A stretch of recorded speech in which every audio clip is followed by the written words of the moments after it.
السلام علیکم guys, gender studies کے لیکچرز کے سیریز میں پھر حاضر ہوں آپ کی خدمت میں۔ پچھلے جو لیکچر تھا اس میں ہم نے فرسٹ ویو آف فیمنزم کو ڈسکس کیا تھا۔ آج ہم ڈسکس کریں گے سیکنڈ ویو آف فیمنزم۔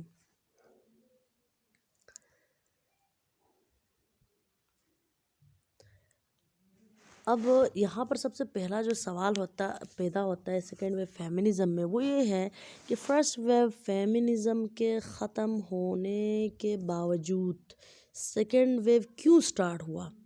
تو فرسٹ ویو فیمنزم، اگر آپ نے لیکچر سنا ہو پچھلا لیکچر، تو آپ کو یاد ہوگا کہ فرسٹ ویو فیمنزم کا خیال یہ تھا کہ اگر ہمیں پولیٹیکل ایکویلٹی دی جائے جینڈرز کو، بالخصوص فیمیلز کو، ویمن کو، تو پھر جو ہے ہماری تمام مشکلات حل ہو جائیں گی، خواہ وہ سوشل ہوں، اکانومیکل ہوں یا ایجوکیشنل ہوں۔ لیکن ایسا نہیں ہوا۔ لوگ جو ہے عورتوں کو ووٹ کا حق دینے کے باوجود حق حاصل کیا عورت نے، لیکن اس کو معاشرتی طور پر، معاشیتی طور پر اور تعلیمی طور پر وہ برابری نہیں ملی جس کا وہ حق رکھتی تھی۔ تو second wave of feminism start ہو گئی۔ But this assumption was proven wrong later on. There were economic and educational inequality. Again, وہی بات ہو رہی ہے. Therefore, need of social second wave feminism was felt. So, برابری نہ ہونے کی وجہ سے second wave feminism start ہو گئی. Two groups in second wave feminism. پہلے جو ہے ایک ہی پلیٹ فارم پر ساری عورتیں جمع ہو گئی تھی فرسٹ ویو فیمنزم کے دوران، لیکن سیکنڈ ویو فیمنزم میں عورتوں کی دو کیٹیگریز بنی، یعنی کہ جو فیمنسٹ تھے وہ دو قسم کے تھے۔ First wave feminism was launched by the women who were united at the one page اور group, but the second wave feminism was launched by two different groups of women. The first one is liberal approach and second one is radical approach. جو liberal approach ہے یہ آزادانہ خیال کہا جاتا ہے، اس کو اردو میں اگر ہم ٹرانسلیٹ کریں، اور ریڈیکل جو اپروچ ہے یہ سٹارٹ کی جو ایکسٹریمسٹ ٹائپ کے لوگ ہوتے ہیں، جو سیکنڈ جو ریڈیکل اپروچ، اس کو ہم انتہا پسند اپروچ کہتے ہیں، اور فرسٹ کو آزاد خیال اپروچ کہتے ہیں۔ تو دو قسم کے جو ہے گروپ بن چکے ہیں سیکنڈ ویو آف فیمنزم کے دوران۔ سو فرسٹ ویو ہے جو لبرل اپروچ ہے، ان کا کیا کہنا ہے؟ جو آزادانہ خیال جو اپروچ ہے وہ کہتے ہیں کہ liberal approach was basically revival of the demands of first wave feminist, but scope of demands were expanded to social, economic and educational equality. جو پہلا ویو تھا اس کا جو ڈیمانڈ تھا اسی کو تھوڑی سی بڑھوتری ملی لبرل اپروچ میں، کہ پہلا جو پولیٹیکل ایکویلٹی تھی اس وہ مانگی جا رہی تھی۔ سو جب ان کو پتہ چلا کہ بھئی ان کی تمام ڈیمانڈز پوری نہیں ہو رہی ہیں، صرف پولیٹیکل حق حاصل کرنے کے باوجود ان کے جو ڈیمانڈز ہیں وہ سوشل، اکانومک اور ایجوکیشنل ایکویلٹی میں چلے گئے، کہ وہ پورے نہیں ہو رہے تھے صرف پولیٹیکل حاصل کر کے ایکویلٹی۔ سو یہ جو ہے لبرل اپروچ کی تھنکنگ تھی۔ So this approach was begin with the publication of Betty Friedan's landmark book the feminine mystique. This book was publish in 1963۔ یہ جو کتاب ہے بیٹی فریڈنس کی 1963 میں جب شائع ہوئی، جس کا جو ہے نام ہے دا فیمینن مسٹیک، تب جو ہے یہ جو لبرل اپروچ وہ سٹارٹ ہوئی، اور لبرل اپروچ کے ساتھ ساتھ وتھ لبرل تھنکنگز جو سیکنڈ ویو آف فیمنزم ہے وہ سٹارٹ ہو گئی۔ So she propose that public space should be opened for women, there should be equal educational and economic opportunities۔ تو اس کا جو رائٹر تھیں اس کا خیال یہ تھا کہ عورت کو صرف اور صرف گھر کے حد تک نہ رکھا جائے، اس کو معاشرے میں جگہ ملنی چاہیے۔ اس نے کہا کہ صرف عورت گھر کے لیے نہیں بنی ہے، as a wife, as a daughter, اور تمام رشتوں کی نسبت سے وہ گھر میں خوش نہیں ہے، تو اس لیے لوگوں کو اس کے آزادی کے بارے میں بھی سوچنا چاہیے، اس کو جو ہے معاشرے میں آزادی بھی ملنی چاہیے۔ So national organization for women کا اگر ہم ذکر کریں، بیٹی فریڈن نے جو ہے وہ جو رائٹر تھیں اس بک کی 1963 میں جو بک لکھی تھی، تو انہوں نے ایک نیشنل آرگنائزیشن فار وومن کے نام سے ایک آرگنائزیشن ترتیب دی 1966 میں. جو مین ٹارگیٹس اور ڈیمانڈس تھے اس آرگنائزیشن کے of was to end social and economic discrimination on the basis of sex کے بیس پر جو اکانومک تفرقہ ہے وہ اور جو معاشرتی طور پر تفرقہ ہے اس کو ختم کیا جائے.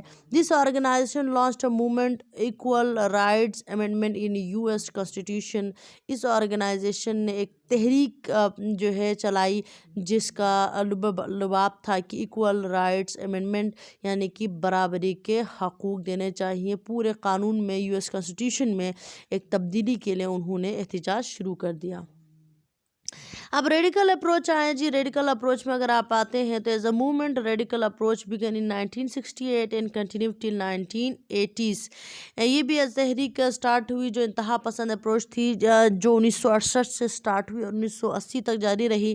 اس تحریک میں this approach begin from a protest against miss America beauty contest held in 1968. 1968 میں جب مس امریکہ بیوٹی کنٹیسٹ کے خلاف جو ہے نا کچھ احتجاج ہوا تو اس احتجاج کے خلاف یہ اپروچ سٹارٹ ہوا. So protesters claim that such contest objectifies the women. تو اس میں اس ریڈیکل اپروچ کے ماننے والے یہ کہتے ہیں کہ عورت کو صرف ایک چیز کی حیثیت دی گئی ہے، یعنی کہ اگر مس امریکہ کنٹیسٹ ہوا تو وہاں پر اس بیوٹی کنٹیسٹ میں عورت کو ایک انسان کی طرح نہیں، اس کے جذبات، اس کے احساسات اور تمام چیزوں کو نیگلیفائی کر کے صرف اور صرف اس کی بیوٹی پر اگر توجہ دی جائے گی تو پھر وہ جو ہے ایک آبجیکٹ بن جائے گی صرف. تو پھر وہ انہوں نے اس کے خلاف جو ہے نا یہ سٹارٹ کر دی radical approach. So radical approach of feminist shifted the focus from discrimination to oppression. تو انہوں نے یہ ڈسکرمنیشن تفرقہ سے نکال کر پھر جبر جو آپریشن ہے اس کی طرف منتقل کر دیا اپنے نظریے کو، اور انہوں نے کہا کہ عورت کو جبری طور پر جو ہے کسی بھی چیز میں انوالو نہیں کرنا چاہیے، رادر دین اس کو جو ہے ایک معاشرے میں برابری ملنی چاہیے جو اس کا حق ہے. Theoretical nature of second wave feminism. اگر ہم تھیوریٹیکل نیچر دیکھیں all over second wave feminism کا، تو the second wave feminist were of the view that there are various structures in the society which were resulting in oppression against women. بہت سارے ہمارے معاشرے میں، ہماری سوسائٹی میں بہت سارے اسٹرکچرس ایسے موجود تھے ساخت سوسائٹی کے which were resulting in oppression against women, جو صرف اور صرف عورت پر جبر کرتے ہیں، زور زبردستی سے جو ہے عورت کو چلایا جاتا ہے، بلکہ ایسا نہیں کرنا چاہیے. No theories and tools of explanation were required for dismantling these structures. اس طرح کے اسٹرکچرس کو یعنی کہ ساخت وغیرہ کو، معاشرے کے جو طور طریقے ہیں اس کو چینج کرنے کے لیے کسی تھیوری کی ضرورت نہیں ہے، بلکہ عورت کو اس کا حق دیا جائے، اس کی سوچ کو ترمیم کرنے کے بجائے اس کو مانا جائے، اس کو ایکسیپٹنس ملے ہر طرح سے. The process of bringing new tools and theories began with the academic study of feminism. پھر اس چیز کو اکیڈمک فیمنزم سٹارٹ کی گئی. جو سیکنڈ سیکس ہے، second sex was the book of Simone de Beauvoir which was publish in 1969. یہ جو second sex ہے یہ بھی ایک کتاب ہے جو کہ 1949 میں جو ہے پبلش ہوئی.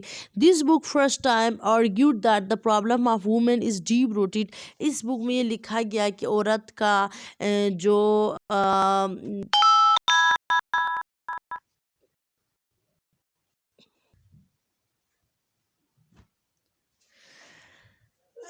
تو عورت کے جو مسائل ہیں وہ کسی بھی معاشرے میں، اس کے سوسائٹی میں اور رسم و رواج تک جو ہے ڈیپ روٹیڈ ہے. کوئی عام اوپر سے جو ہے کوئی مسئلہ نہیں ہے، بلکہ بہت ہی ڈیپ روٹیڈ ہے. گھر گھر کا مسئلہ ہے کہ عورت کو ہر گھر میں اس طرح سے رکھا جاتا ہے، جبراً زبردستی اس سے کام کرائے جاتے ہیں. اس کی خوشی کا کسی کو جو ہے بھی نہیں پتہ کہ وہ کہاں خوش ہوتی ہے، کیوں ہوتی ہے، ہے، یعنی کہ اس کو ایز اے آبجیکٹ ہی ٹریٹ کیا جا رہا ہے، جو کہ بالکل غلط ہے۔ اس کو ایک انسان مانا جائے، اس کے نظریات کی قدر کی جائے، اس کو معاشرے میں ایز انسان ہی ٹریٹ کیا جائے۔ So work of Simone was further developed in 1970 by Kate Millett, sexual politics and Shulamith Firestone, the dialectics of the sex. So work of Simon was further developed. جو سائمن نے کام کیا 1970 میں، Kate Miller نے sexual politics کے نام سے جو ہے مزید جو ہے ایک کتاب لکھی۔ سو 3 کی features of the second wave feminism, 3 اہم فیچرس تھے، خصوصیات تھے سیکنڈ ویو فیمنزم میں۔ نمبر 1 تو آپریشن تھا کہ عورت کو جبر سے نکالا جائے۔ So second wave feminist focused on oppression and said that women all over the world face oppression on the basis of this shared experience. Women constituted united group, social class or sisterhood. Experience of male dominance and oppression is shared. تو انہوں نے یعنی کہ second wave feminism کے ذریعے سے عورتوں نے آپس میں ہاتھ ملا لیا، ایک خاص سوشل ان کی کلاس بننے لگی، وہ ایک گروپ میں یونائٹ ہونے لگی اور جو ہے جبر کے خلاف باتیں کرنے لگی اور مرد کی ڈومیننسی کو ختم کرنے کی کاوشیں شروع ہوئیں۔ یہ مین اہم فیچر ہے سیکنڈ ویو فیمنزم کا۔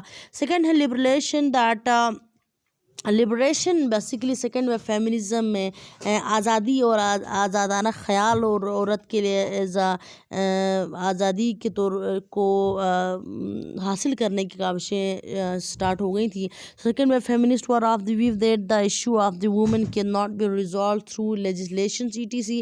A revolution is needed for this purpose. They talked about launching a movement for this purpose. ایک لبریشن، آزادی حاصل کرنے کے لیے عورت کو جو ہے صرف اور صرف باتوں سے یا کوئی قانونی تبدیلی سے کوئی فرق نہیں پڑتا ہے، بلکہ اس کو سچ میں ایک آزادی دی جائے، اور اس مقصد کے حصول کے لیے مختلف تحریکیں چلنے لگی اور مختلف تحریک باضابطہ طور پر لانچ ہونے لگے اور گروپ بندی سٹارٹ ہو گئی تھی۔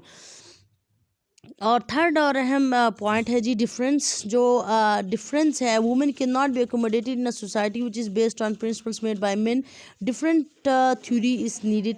ان کا یہ کہنا تھا عورتوں کا کہ بھائی سیکنڈ ویو فیمنسٹ جتنے بھی تھے کہ عورت مرد سے بالکل الگ ہے، وہ قوانین عورت پہ لاگو ہو ہی نہیں سکتے جو مرد بناتے ہیں۔ وہ ان کا کہنا یہ تھا کہ عورت خود اپنے لیے قوانین بنائے، اپنے جینے کے طور طریقے فکس کرے، کسی کے کہنے پر، کسی کے کرنے پر تو زور زبردستی کے طور پر ایک عورت کبھی بھی اچھی خوش نہیں رہ سکتی کسی کے ساتھ بھی، کسی ماحول میں بھی۔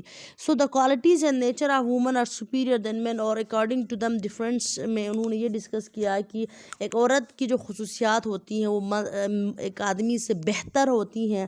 Women should celebrate their distinct nature rather than abandoning it.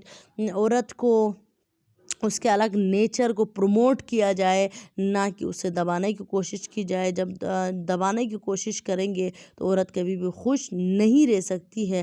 اور یہ بھی بڑا اہم پوائنٹ ڈیفرنس والا تھا کہ بھئی عورت کو اس کے حقوق دیے جائیں، اس کو الگ مانا جائے، تسلیم کیا جائے۔ اور thanks for watching guys. Next ہمارا جو ٹاپک ہوگا وہ تھرڈ ویو آف فیمنزم ہوگا۔ دیکھتے رہیے گا میرے چینل کو، subscribe, share and like. Thank you very much.